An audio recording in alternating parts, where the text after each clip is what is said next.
రాయలసీమలో ప్రసిద్ధి చెందిన తిరుపతి జిల్లా శ్రీకాళహస్తిలోని 7 గంగమ్మల జాతర అత్యంత వైభవంగా ప్రారంభమైంది. ఈ నేపథ్యంలో తెల్లవారుజామున 7 గంగమ్మల ఆలయానికి వివిధ సప్పరాల వద్ద కొలువు తీరుతున్న 7 గంగమ్మలు చేరుకుని పూజాది కార్యక్రమాలు నిర్వహించిన అనంతరం అమ్మవార్లు బయలుదేరి వారి వారి స్థానాలకు చేరుకుని భక్తులకు దర్శనమిస్తున్నారు.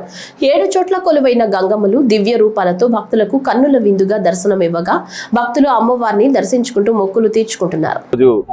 రాష్ట్ర వ్యాప్తంగా ఎక్కడా లేని విధంగా 7 గంగమ్మల జాతర శ్రీకాళహస్తికే తలమానికంగా జరుగుతున్నది. ఎన్నో తరతరాలుగా 7 గంగమ్మలు అనేది శ్రీకాళహస్తి పట్టణంలోనే ఉన్నది. ఇది విశేషంగా 7 గంగమ్మలు 7 రూపాల్లో దర్శనమిస్తుంది.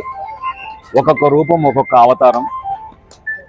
జ్ఞానప్రసన్నాంబిక సమేత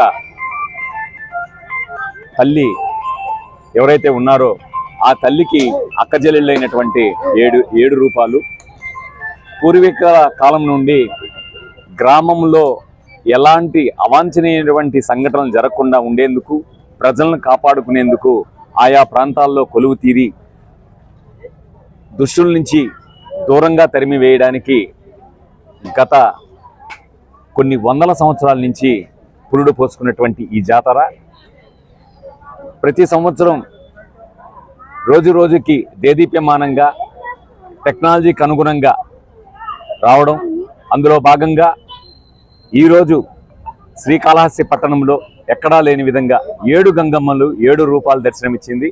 అదేవిధంగా నిర్వాహకులు వ్యయ ప్రయాసాలకు వెచ్చించి ఒక నెల రోజులుగా శ్రమించి ఎవరికి వారు స్వచ్ఛందంగా కార్యక్రమాలు చేయడం జరిగింది.